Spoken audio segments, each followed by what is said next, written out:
The start of training camp is a brand new chapter for an NFL team as they start the journey for a brand new season. However, it also marks basically the end of the offseason. Now, while many people say that the NFL draft ends the offseason, you could make the case that last minute signings are still going to be happening throughout July and, of course, throughout training camp. But the bulk of the decisions for building a roster have already been made. And while there have been a lot of great decisions by Joe Douglas and company for the New York Jets, there's also a lot of decisions that they probably are regretting just a little bit right now. So we're going to look at them. These are the top 5 New York Jets offseason regrets from 2021. Number 5, getting more for Sam Darnold.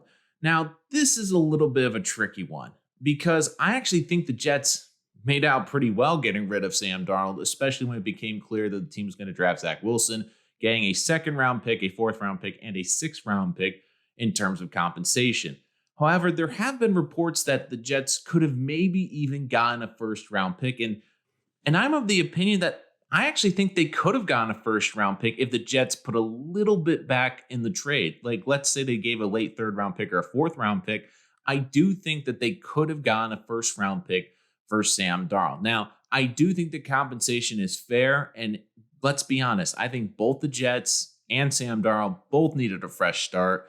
And while many people want to speculate what the Jets could have done with a plethora of picks if they had traded the number 2 pick, I still believe in the long-term success of the franchise. They knew that they needed to get a quarterback on a rookie deal. They needed a fresh start. And really, Sam Darnold needed one as well. Overall, though, could the Jets have gotten more back for him? And I really think that if the Jets ponied up a little bit of draft capital on their side as well, they could have maybe been able to get a 1st round pick. All things said, though, I'm glad that they did get a 2nd, 4th, and 6th round pick. But the question will always be, could the Jets have just gotten a little bit more for Sam Darnold? Number 4, not adding a big-time tight end. Now, granted, they did technically add Tyler Kroft, but Kroft is more known as a blocking tight end.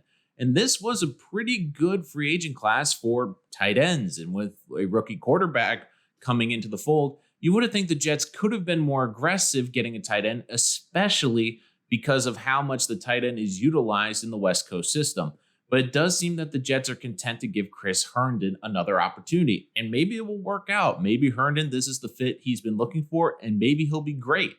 But if Chris Herndon isn't great, that could be a big problem for Zach Wilson's development because he won't have the security of a valuable tight end over the middle. And considering that 2 of these tight ends went up the road to New England, that also just adds a little bit more sting that not only did the Jets not improve the tight end position, but the rest of the division did.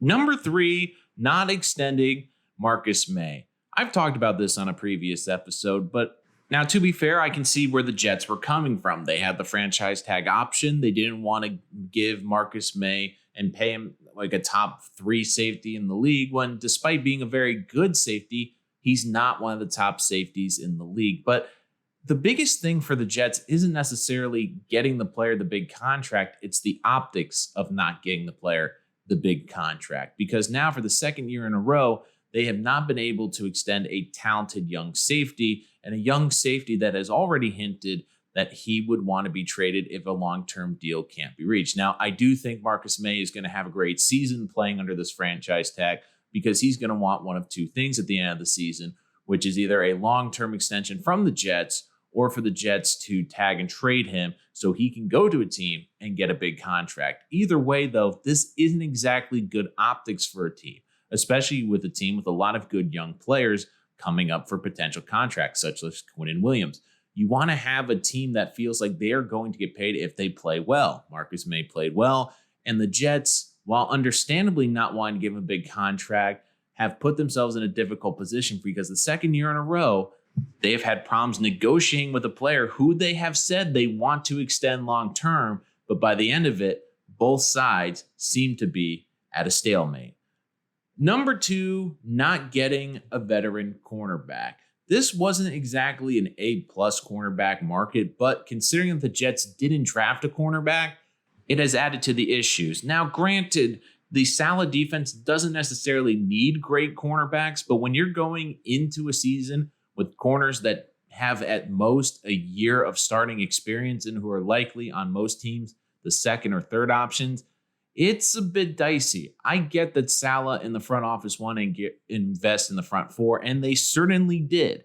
But if the inexperience at corner turns out to be a major problem, the Jets don't have an easy fix. If you want to get a good, young, talented corner, you're going to have to give up premium draft capital, which it appears Joe Douglas doesn't want to do, or you're going to sign veterans who are well past their prime.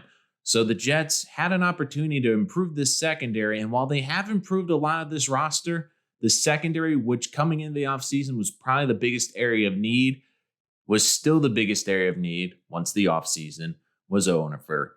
And number one, not signing a veteran backup quarterback. Now, Sam Darnold had a great advantage when he came into the league. He had Teddy Bridgewater in training camp and then Josh McCown as a mentor. Zach Wilson has for a mentor James Morgan.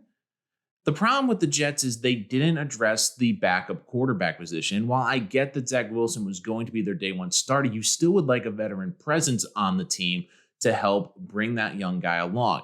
Now, it looked like the Jets might try to trade for Nick Foles at some time during this training camp, but now with the injury to Carson Wentz, there's a distinct possibility that Nick Foles could be reunited with Frank Reich in Indianapolis.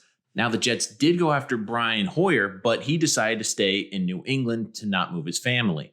Unfortunately for the Jets, they seem to be just waiting for the perfect backup quarterback to appear and now are sit left without nothing. Could the Jets still make a move for a veteran quarterback during the season, especially via trade? It is certainly possible. But now the Jets find themselves in their first training camp with a rookie quarterback, and he doesn't have a mentor. And on top of that, the tragic passing of George Knapp, who was supposed to be the quarterback whisperer for Zach Wilson, is another huge blow because now there really isn't a veteran present in Zach Wilson's ear at a crucial time in his development. And as a Jet fan, you just cross your fingers and hope that this will not be a speed bump in his development. But if it is, it doesn't seem like the Jets have an answer to that problem.